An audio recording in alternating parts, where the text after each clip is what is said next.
ओ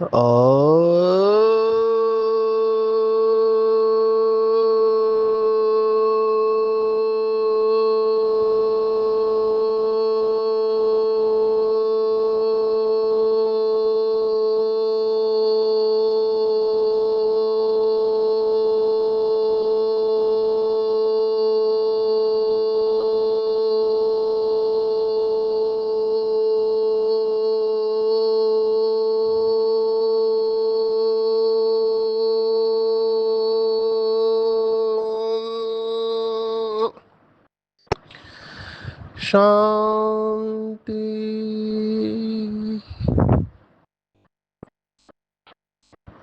आज 20 जून 2025 भारत में शुक्रवार है। Today is 20th June 2025 and it's Friday in Bharat. आज की मुरली का जादुई रहस्य स्वयं को प्रेरणा देने के लिए magical secrets of today's Murli for motivating the self. आज की पूरी साकार मुरली विराट रूप के ऊपर है। बाबा ने टॉपिक दिया आज की मुरली में, जिसके ऊपर हमें मनन करना है और दूसरों को सुनाना है। आप ये समझ सकते हो कि उस समय स्थापना की बात थी, शुरुआत था, तो बाबा ऐसे टॉपिक देकर गहराई में लेके जाता था। अभी हम 2025 में हैं। बाबा की बातें बहुत गहरी जा चुकी है हम सबके अंदर। बहुत भाग्यवान बाबा के बच्चे हैं। मैं अभी इस समय भारत के हैदराबाद सिटी में हूँ, जो तेलंगाना में आता है। यहाँ के भाई बहनों के लिए मैं कहूँगा पेपर्स चल रहे हैं, और मेरे ख्याल से हैदराबाद सिंध में शुरुआत हुई थी यज्ञ की। ये भी हैदराबाद है। शुरुआत में भी बहुत अपोजिशन हुआ था लोगों का। यहाँ पे अपोजिशन हो रहा है, और ये हमारी बेसिक पॉइंट्स के ऊपर ऑब्जेक्शंस ले रहे हैं, और इसमें डरने की कोई बात नहीं है। मुझे ऐसे लगता है हमको स्पष्ट रहना चाहिए। ये ड्रामा प्लान अनुसार हो रहा है। हमको दुनिया की भावनाओं का सम्मान करना चाहिए और उनको यथार्थ रूप से ज्ञान समझाना चाहिए। बाबा की कई सारी बातें हैं, नई है दुनिया के हिसाब से। इसलिए नया व्यक्ति जब कोई पहली बार सुनता है, पढ़ता है, तो उसको थोड़ा विचित्र लग सकता है। इसलिए हमको मुरली ओपनली किसी को सुनानी नहीं चाहिए। ये जो YouTube के ऊपर कई लोग कई सारे वीडियो ऐसे पोस्ट करते हैं, जिसमें बहुत सारी बातें होती है जो किसी की भावनाओं को ठेस पहुंचा सकती है, तो हमको बहुत प्रिकॉशन लेनी चाहिए। बाबा के जो पुराने नियमित बच्चे हैं उनके लिए मुरली है, नयों के लिए नहीं है। तो ये डिस्क्लेमर हमको बहुत ध्यान में रखना चाहिए। पर वही होता है, कुछ बाबा के बच्चे क्राउड को पुल करने के लिए, माना फेमस होने के लिए, अपना थंबनेल, माना जो यूट्यूब का थंबनेल या चित्र होता है उसमें ही ऐसा पोस्टर डाल देते हैं श्री कृष्ण का, और श्री कृष्ण का नाम डाल देते हैं। बहुत सारी ऐसी बातें करते हैं जिससे कि लोगों का ध्यान जाए, पर इससे डिससर्विस भी हो सकती है। तो बहुत संभाल के हमको चलना चाहिए, डरना नहीं चाहिए, क्योंकि आखिर में ये कभी ना कभी तो होना ही है, बाबा की प्रत्यक्षता। लेकिन हमको युक्ति से चलना चाहिए, ऐसे मुझे लगता है। तो आज की मुरली की जो पॉइंट है ब्रह्मा सो विष्णु और विष्णु सो ब्रह्मा, ये ऐसी एक पॉइंट है जिसमें हमको बहुत अलर्ट रहना चाहिए। क्योंकि जो वैष्णव संप्रदाय वाले हैं उनकी भावना है, और वो विष्णु को ही भगवान मानते हैं। भारत में ये दो सेक्ट बहुत प्रोमिनेंट है, एक शैव संप्रदाय और विष्णु संप्रदाय। शैव माना जो शिव को मानने वाले, और वैष्णव माना जो विष्णु को सर्वोच्च सत्ता मानने वाले। आज की मुरली में देखो, बाबा ने ब्रह्मा विष्णु शंकर और शिव को अलग करके बताया हुआ है। अभी जिसको ये पता नहीं, उसके बुद्धि में कंफ्यूजन पैदा हो सकता है कि शंकर और शिव को ये लोग एक एक नहीं कहते, अलग कहते हैं। यहाँ पे तो बहुत सारा क्या क्या पॉइंट पर निकालते। देखो, जो हिटलर ने किया था, हिटलर ने एक साइकोलॉजी का, मनोविज्ञान का प्रिंसिपल यूज किया। तो उसमें ये कहते हैं कि if you repeat a lie several times it becomes a truth. अगर आप झूठ को बार बार बोलने लगते हो तो वो सच होने लगता है और लोगों को सच दिखाई देता है। तो वही कुछ यहाँ पर चल रहा है। यहाँ पर ऑब्जेक्शन ले रहे हैं कि ये मुस्लिमों की संस्था है, क्योंकि एक मुस्लिम बाबा आया हुआ है जो कहता है टीका नहीं लगाने का, वगैरह वगैरह, भक्ति नहीं करने का। इसीलिए मैं हमेशा कहता हूँ कि जो बाबा के बच्चे गृहस्थ में रहते हैं उनके ऊपर बहुत बड़ी जिम्मेवारी है। पूरी जिम्मेवारी मुझे तो ऐसे लगता है बाबा के हर एक बच्चे के ऊपर है, लेकिन विशेष जो गृहस्थ में रहते हैं और जो बैलेंस में चलते हैं वो बहुत अच्छी सेवा करते हैं। अब ये भाई बहन की बात, ये हमारे अंदर का पुरुषार्थ है, लेकिन बाहर जैसे हम चलते हैं तो पति पत्नी के हिसाब से ही चलना चाहिए। अंदर से हमारी धारणा हो कि हम आत्मा है, ये भी आत्मा है, लेकिन लौकिक के भी नियम होते हैं। कहाँ पे पूजा होती है तो हमको उधर जाना चाहिए। बाबा ने तो शादी में भी जाने को कहा है। आप अपनी धारणा में रहो, मर्यादा में रहो, लेकिन ये सब लौकिक के हिसाब से अगर हम करते हैं, थोड़ा युक्ति से चलते हैं, तो उसमें सेवा समाई हुई रहती है। तो आज बाबा ने जो टॉपिक दिया है, ब्रह्मा सो विष्णु और विष्णु सो ब्रह्मा, इसको गहराई में समझना चाहिए। बहुत बड़ा सब्जेक्ट है। आपने कहाँ पे देखा है मुझे नहीं पता, पर ऐसे चित्र है कि विष्णु लेटा हुआ है और उसके नाभि से ब्रह्मा निकलता है। तो विष्णु को पावर दे देने के कारण उसके नाभि से, माना ब्रह्मा का भी रचयिता वही है। अभी जो वैष्णव संप्रदाय वाले हैं वो इस बात को कहते रहते हैं कि श्री कृष्ण ही टॉप मोस्ट अथॉरिटी है, वही विष्णु है और वही सबका रचयिता है। उन्होंने सभी देवताओं को रचा हुआ है। वो जो भगवत गीता का श्लोक है वो उसका रेफरेंस देते हैं। अभी हम ये भी जानते हैं कि भगवत गीता में कैसे मिलावट हुई, ओरिजिनल भगवत गीता कैसे थी, और अभी उसमें जो भी क्षेपक कहते हैं संस्कृत में, माना मिलावट को, जो श्लोक बाद में ऐड किए गए हैं, इसके ऊपर भी बहुत डिफरेंस ऑफ ओपिनियन है जो रिसर्च करने वाले हैं। तो हमारे एक भाई है, मेरे ख्याल से राजीव भाई है, मुंबई के। उन्होंने पुणे में एक भांडारकर रिसर्च इंस्टीट्यूट है, बहुत नामी ग्रामी संस्था है। आप कभी पुणे में गए तो ज़रूर देखना। वहाँ पर बहुत सारी पुरानी किताबें हैं, ग्रंथ है भारत के। तो रिसर्च की स्थान है। हमारे परम आदरणीय जगदीश भाई भी वहाँ जाते थे, क्योंकि वहाँ पे सभी पुरानी किताबें मिलती है। मैं भी वहाँ गया था क्योंकि मुझे वो कश्मीरी गीता में इंटरेस्ट था। एक ही भगवत गीता है जिसमें 745 श्लोक है, जिसका वर्णन मैंने गीता प्रेस गोरखपुर की किताब में देखा तो मुझे वंडर लगा।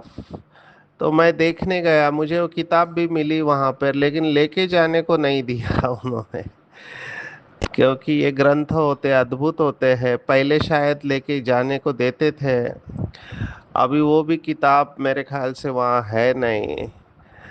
तो हमारे भाई ने वहाँ के लोगों के लिए श्रीमद् भगवत गीता के ऊपर सेशन लिया और बहुत सारे प्रश्न पूछे, जिससे वो सहमत नहीं थे। ऑब्वियसली कारण हम समझ सकते हैं। तो बहुत संभालना पड़ता है जब हम ये सब बातें दुनिया के सामने रखते हैं। तो ये भाई तो बहुत बुद्धिमान है, इन्होंने केवल प्रश्न पूछे और जो ओरिजिनल क्वेस्ट फॉर गीता का किताब है, जिसमें रिसर्च किया हुआ है कि कैसे वर्तमान समय की भगवत गीता अलग अलग ऑथर्स ने मिलके लिखी हुई है, ये उन्होंने रिसर्च के साथ बताया हुआ है, ये ओरिजिनल क्वेस्ट फॉर गीता में। तो ये सब बातें हैं, तो हमको बहुत संभाल के दुनिया के सामने इन बातों को रखना चाहिए। मुझे तो बार बार ऐसे लगता है कि हमारी धारणा की अवस्था और योग की अवस्था ही बाबा को प्रत्यक्ष करेगी। बाकी ये हम डिबेट में जितना जाते हैं तो हम उसमें हार सकते हैं, क्योंकि शास्त्रों में ऐसी उल्टी सुल्टी बातें लिखी हुई है, जो हमको उल्टी लगती है उनको सुल्टी लगती है, और उनको हमारी बातें उल्टी लगती है, हमको सुल्टी लगती है। तो ये परसेप्शन है, हर एक की भावना होती है। मुझे तो ऐसे लगता है कि सबको साथ में लेके चलना चाहिए, पर अपनी नियमों में अडिग रहना चाहिए। हमारा पवित्रता का नियम बहुत ज़बरदस्त है, हमारी विजय इसी के अंदर होगी, ऐसे मुझे लगता है, बार बार लगता है। बाबा की जो पवित्रता की धारणा के बच्चे हैं, यही प्रत्यक्षता करने वाले हैं। मैं तो अभी इस निष्कर्ष पर पहुंच गया हूँ कि वाचा की सेवा जो है ये सेकेंडरी सेवा है। ये तो हमको स्पष्ट अनुभव होता है कि जो मनसा सेवा है ये बहुत पावरफुल है, योग की शक्ति बहुत पावरफुल है। और लोग भी आजकल मैं देख रहा हूँ, लोग सुनना कम पसंद कर रहे हैं, क्योंकि इतना मटेरियल अवेलेबल है यूट्यूब के ऊपर, ये सोशल मीडिया पे कितना सारा मटेरियल है, कितने सारे लेक्चर्स है, और हमारे बीके भाई बहन भी उसमें घुसे रहते हैं। मैं घुसे रहते इसलिए कह रहा हूँ क्योंकि मुझे इतने सारे वीडियो भेजते हैं, तो मैं सोचता हूँ कि इनको ये सब देखने के लिए टाइम है। मेरे को टाइम मिलता है तो मैं बाबा की याद में बैठता हूँ, या मुरली सुनता हूँ, या संकल्प शक्ति का प्रयोग करता हूँ। ये सब वीडियो देखने के लिए इन लोगों के पास टाइम है। इसका मतलब हमारे पास तो बिल्कुल टाइम नहीं होता है। हम मुरली के नोट्स बनाते हैं, क्योंकि जन्म जन्मांतर मेरे को अंदर से आता है कि जन्म जन्मांतर हमने यही किया है, भक्ति की बातों में गए हैं। जन्म जन्मांतर, आज इस गुरु के पास, कल उस गुरु के पास, आज इस मंदिर में, कल उस मंदिर में। और प्राप्ति क्या हुई है? डेफिनेटली भक्ति से भगवान मिलता है, तो भक्ति का महत्व कम नहीं है, लेकिन प्राप्ति क्या हुई? बाबा ने जो हमको बताया कि कहाँ आप विश्व के मालिक थे और कहाँ आप कंगाल बन पड़े हो, नीचे उतरते ही आए। प्राप्ति अल्पकाल का सुख मिला हमको। अभी स्वयं भगवान इस धरती पर आया है, तो मैं बाकी की बातों में क्यों जाऊं? मैं तो अपनी साधना करूंगा। हाँ, किसी को समझो तुलनात्मक अभ्यास करना है, प्रेजेंटेशन देना है, तो मैं समझ सकता हूँ। अभी हमको ये सब बातें पढ़नी पड़ती है। अभी मुझे देखो इंटरनेशनल योगा डे है कल, तो मुझे मुंबई में सेशन लेना है। तो यूजुअली अभी योगा डे पे ये लोग किसको बुलाते हैं? तो पातंजलि ने बहुत काम किया हुआ है। हालांकि भारत के लोग जानते नहीं कि भारत में बहुत योग आश्रम है, लेकिन पातंजलि का मार्केटिंग में शायद नंबर रहा है, टीवी में बहुत प्रसिद्ध हुए हैं। तो लोग और उन्होंने ट्रेनिंग देके बहुत लोगों के हैंड्स तैयार किए, और वो कंपनी है उनका पातंजलि का फूड्स का, तो उसके द्वारा भी मार्केटिंग चलता रहता है। तो पातंजलि का नामी ग्रामी होने के कारण उनको बुलाते हैं, लेकिन मैंने भारत में बहुत सारे योगाश्रम देखे हैं। अभी देखो अयंगार कितनी बड़ी संस्था है दक्षिण भारत में, अयंगार जो थे। और बिहार में मुंगेर आश्रम है, उनका भी योग आश्रम बहुत प्रसिद्ध है। सिर्फ कुछ लोगों की मार्केटिंग या टेलीविजन और सोशल मीडिया की वजह से वो काफी प्रसिद्ध हुए हैं। तो अभी बहुत जगह पे मैंने देखा ये पतंजलि वाले आ जाते हैं योग करने के लिए, अच्छी बात है। अभी मुझे जो टाइम दिया गया है वो पतंजलि वालों के बाद हमको मिला हुआ है टाइम। तो अभी मुझे क्या बताना है, क्योंकि वो तो प्राणायाम सिखाएंगे, आसन सिखाएंगे, और जिसको लोग योग समझते हैं। लेकिन अभी देखो, आपने पढ़ा है, मैंने पतंजलि पढ़ा है पूरा। तो अष्टांग योग वो समझाते हैं। तो मैं शुरुआत ही करता हूँ कि आप जो प्राणायाम और आसन करते हैं अच्छी बात है, करना चाहिए, इससे फायदा होता है। लेकिन फिर मैं कहता, खुद पतंजलि ने पहले यम और नियम बताया है, तो आप में से कितने लोग ब्रह्मचर्य का पालन करते हैं? ये जो 10 बातें सुनाई है, शौच माना स्वच्छता, पवित्रता, अस्तेय माना चोरी नहीं करना, झूठ नहीं बोलना, आप लोग कितना फॉलो करते हैं? जब पतंजलि को आप पूरी तरह से फॉलो नहीं कर रहे, माना आप केवल 2 बातें, वो भी परसेंटेज में। अभी ये जो है प्रोटोकॉल को फॉलो करने के लिए, मैं उसमें ये भी प्रश्न पूछता हूँ कि रोज प्राणायाम आसन करने वाले कितने हैं? ये तो इंटरनेशनल योगा डे पे सभी लोग आ जाते हैं, पर रोज नियमित रूप से करने वाले कौन हैं? तो फिर इससे क्या होता है, उनका ध्यान चला जाता है कि ये नियमित करने जैसी चीज है। नो डाउट अबाउट इट, बाबा के कई बच्चे प्राणायाम और योगासन सिखाते हैं, बाबा के कई बच्चे योगा टीचर है जिनके पास सर्टिफिकेट है, प्रोफेशनल सर्टिफिकेट है, और बहुत अच्छा कराते हैं। मुझे लगता है ये हठ योग और राजयोग अगर कंबाइन करें तो जबरदस्त रिजल्ट दे सकते हैं। क्योंकि शरीर को भी हमको स्वस्थ रखना है। मैं तो इसको मानता हूँ कि शरीर अगर अच्छा है तो आप साधना कर पाएंगे। मुझे भी ये ऐसे बहुत बार लगता है कि हमारी जो भी भाई बहनें जिन्होंने शरीर की तरफ ध्यान नहीं दिया, केवल सेवा करते गए, तो अगर वो शरीर को ध्यान देते और शरीर स्वस्थ रखते तो आज वो बहुत अच्छी और सेवा कर सकते थे। लेकिन हम ड्रामा का पार्ट पक्का है हमारा, ड्रामा बोल के हम फुल स्टॉप लगा देते। तो मुझे हमेशा ऐसे लगता है कि जो ब्रह्मा बाबा ने किया, देखो ब्रह्मा बाबा ने प्राणायाम और आसन कुछ नहीं सिखाया, लेकिन ब्रह्मा बाबा ने दादियों के द्वारा एक्सरसाइज कराया, गेम्स खेलते थे, माना बैडमिंटन खेलते थे। फिर पहाड़ों पर बाबा पैदल लेकर जाते थे। आप सोचो उस समय आबू की पहाड़ी में कितनी ठंडी होगी, कितना जंगल, अभी तो काट दिया होगा, लेकिन जंगल उस समय कितना। और उस समय बाबा पहाड़ी पर लेकर जाते थे, जिसे आज हम अभी मधुबन में मम्मा की पहाड़ी, बाबा की पहाड़ी कहते हैं।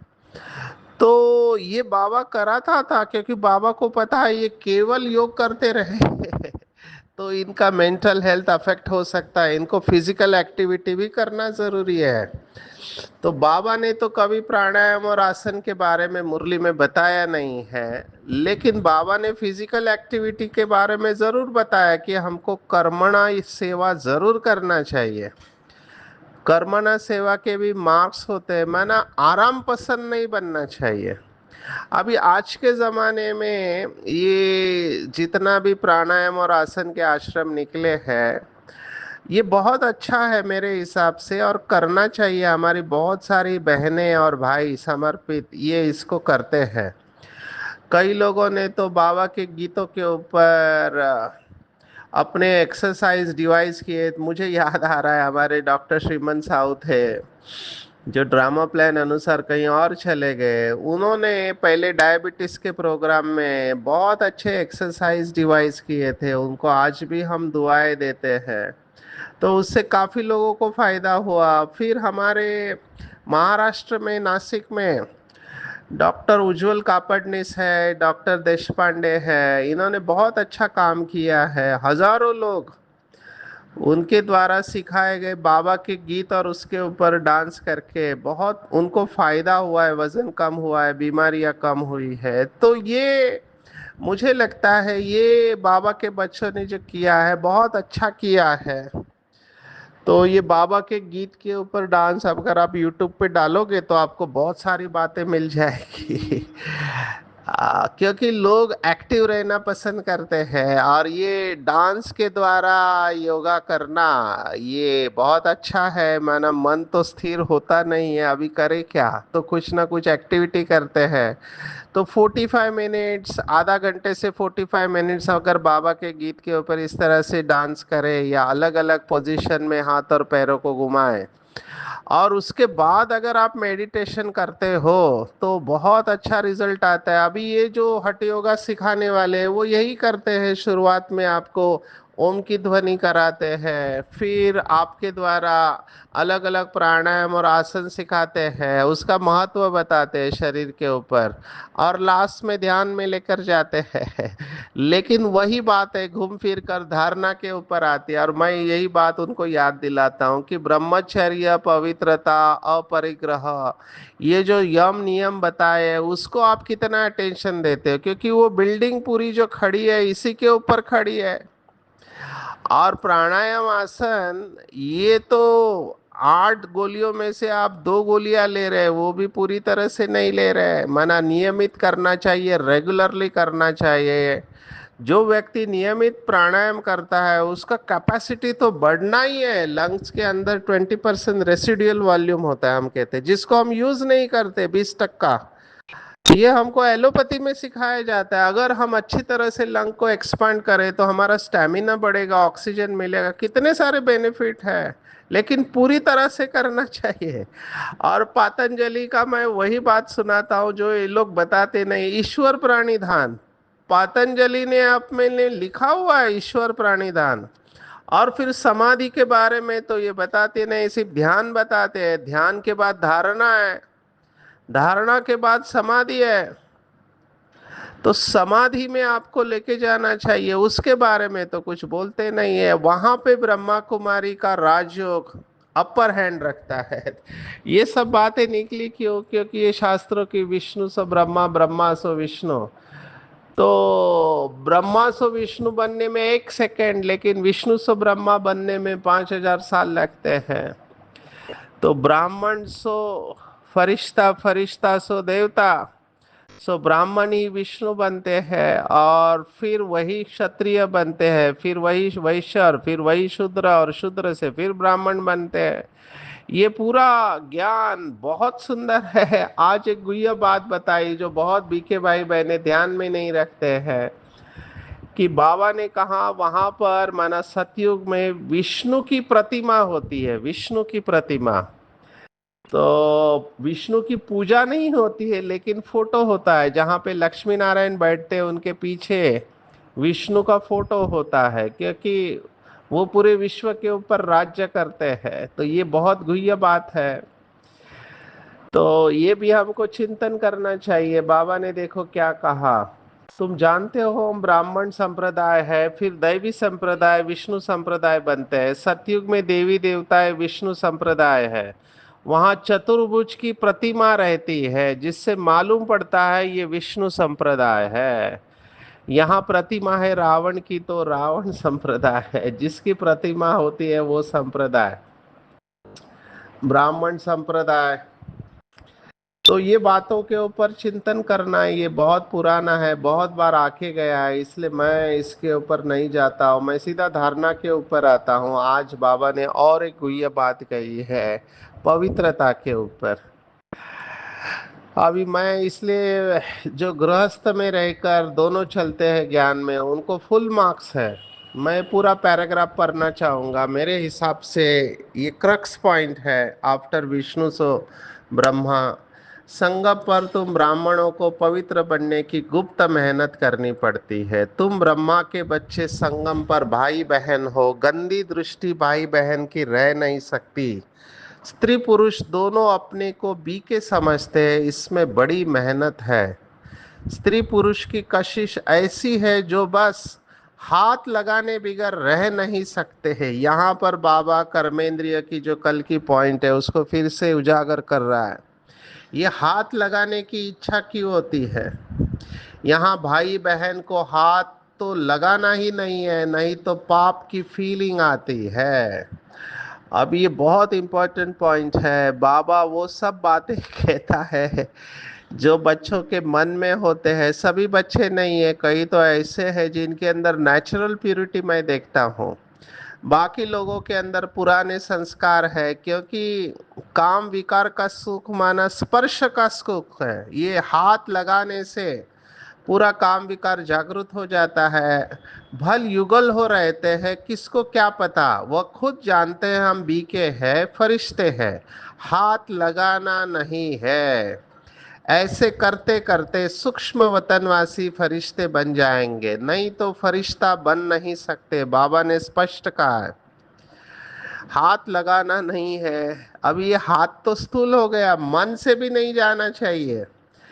फरिश्ता बनना है तो पवित्र रहना पड़े। ऐसी जोड़ी निकले तो नंबर 1 जाए। कहते हैं दादा ने तो सब अनुभव किया, पिछाड़ी में करके सन्यास किया है।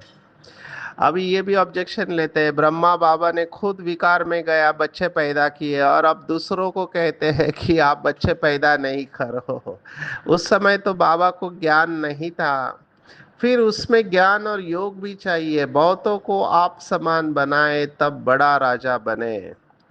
तो केवल ये स्थूल धारणाएं नहीं, किसी को टच नहीं करना, लेकिन उसके साथ में ज्ञान और योग में भी पक्के चाहिए, और बहुत लोगों को आप समान राजा बनाए। मुझे तो अभी लगता है कि बस भट्टिया ही करे। जून मास में वैसे भी वाइब्रेशन बहुत पावरफुल होते हैं, लेकिन वही बात है कि केवल जून मास और जनवरी मास तपस्या का नहीं है। हमको अंदर से ये सब महसूस हो रहा है कि तपस्या के बगैर कुछ नहीं हो सकता। ज्ञान तो सुनना सुनाना बहुत इजी है, लेकिन ये जो संपूर्ण पवित्रता की बात है और योग की बात है, ये बहुत इम्पोर्टेंट है। आप इसके ऊपर चिंतन करेंगे। मैं ऑनलाइन क्लासेस लेने का सोच रहा हूँ। बहुत लोग मुझे रिक्वेस्ट कर रहे हैं, तो मैंने अभी हाँ कहना चालू किया है। जब भी सेवा मिले, मैं जिस सेंटर को चाहे, जिस ग्रुप को चाहे, हम ऑनलाइन क्लासेस लेके उनकी पालना कर सकते हैं, क्वेश्चन आंसर ले सकते हैं। बाबा ने कहा, देखो देवाला मारा भारतवासियों ने, अनेक मुसीबतें सिर पर है। और ये सब अभी हो रहा है, जो बाबा ने आज मुरली में कहा कि कोई साहूकारों के पास रख देते हैं, वो देवाला मार देते, तो गरीबों को कितना दुख होता है। कदम कदम पर दुख है। यह है ही मृत्यु लोक, क्योंकि बैठे बैठे मर जाते हैं। अभी जो फ्लाइट का इंसिडेंस हुआ, बहुत बड़ा दुख है। जिंदा जल गए सभी ऑन द स्पॉट। बहुत दुख की बात है ये। तो ये मृत्यु लोग है। अभी हम अमरपुरी जा रहे हैं, अमरनाथ बाबा हमको अमर कथा सुना रहे हैं। देखो, ब्रह्मा बाबा में भी बुद्धि नहीं जानी चाहिए। आज फिर से बाबा ने इस बात को याद किया हुआ है। आते हैं आज के वरदान के ऊपर। बाबा ने कहा, सर्व संबंध एक बाप के साथ जिनके है, वो बाकी सब संबंध निमित्त मात्र अनुभव करते हैं। निमित्त मात्र। वो सदा खुशी में नाचने वाले होंगे, थकावट का नाम ही नहीं है। केवल दो ही बातें, बाबा और सेवा, इसी में मगन होंगे। इसलिए विघ्न विनाशक होंगे। डबल लाइट रहेंगे, कोई भी बोझ नहीं होगा। कंप्लेंट समाप्त, कंप्लीट स्थिति का अनुभव होगा। माना देखो, केवल एक बात, सर्व संबंध एक बाप से रखना, ये कितनी बड़ी बात है। कितने सारे फायदे, विघ्न विनाशक होंगे, अथक होंगे, कंप्लीट स्थिति, कंप्लेंट समाप्त। इसके ऊपर चिंतन करना चाहिए कि संकल्प में भी कोई देहदारी मुझे आकर्षित नहीं करे। अगर आकर्षित करता है तो आप बेवफा के लिस्ट में आ जाएंगे। व्यभिचारी याद। तो आज की मुरली में ये विशेष 2 पॉइंट है, ब्रह्मा सो विष्णु, विष्णु सो ब्रह्मा, और पवित्रता की बात। ये सर्व संबंध एक के साथ, ये भी बहुत गहरी बात है। अंतर्मुखता की बात जो आई है, वो है कि जैसे अंतरिक्ष यान पृथ्वी के चित्र निकालते हैं वहां से सैटेलाइट, ऐसे साइलेंस की शक्ति अंतर्मुखी यान द्वारा, मनसा शक्ति द्वारा किसी को भी चरित्रवान बनने की श्रेष्ठ आत्मा बनने की प्रेरणा दे सकते हैं। जो कर्म मैं करूंगा मुझे देख सभी करेंगे। अगर मैं साइलेंस में हूँ, अंतर्मुखी हो, तो मुझे देखकर औरों को भी प्रेरणा होगी कि ये आत्मा कितनी शांत गंभीर है, हम भी ऐसे बने। आज की पूरी मुरली में टेक होम है, मैं टॉप मोस्ट मार्क्स दूंगा संपूर्ण पवित्रता के लिए। दृष्टि बहुत शुद्ध बनानी है जितना हो सके। अभी जितना हो सके इसका फायदा नहीं लेना है। हाथ लगाने का प्रश्न ही नहीं आता है, लेकिन अभी हम डॉक्टर है, नब्ज देखते हैं, चेकिंग करते हैं, तो हमारा हाथ तो लगता ही है। लेकिन हाथ अगर लगाना भी पड़े तो अंदर भाव आत्मिक दृष्टि का होना चाहिए, है ना। कई बाबा के बच्चे हैं, अभी परिवार में रहते हैं, पति पत्नी है, तो हाथ लग भी जाता है। अंदर से स्वच्छता होनी चाहिए, अंदर से पूर्ण शुद्ध भाव होना चाहिए। नहीं तो कई लोग इसका हट के रूप में भी लेते हैं। बिल्कुल हट के रूप में किसी को टच नहीं करना, ऐसे भी नहीं है, प्यार से चलना है। वैसे भी हाथ लगाने से बहुत सारी बीमारियां होती है, हमने कोविड में देखा।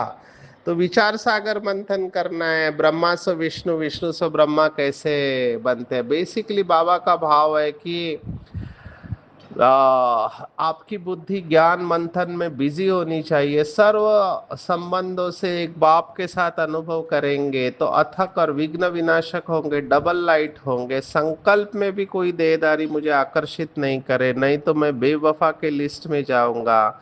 और साइलेंस की शक्ति से, अंतर्मुखी ज्ञान द्वारा, मनसा शक्ति से किसी को भी चरित्रवान और श्रेष्ठ आत्मा बनने की प्रेरणा दे सकते हैं। अच्छा, ओम शांति।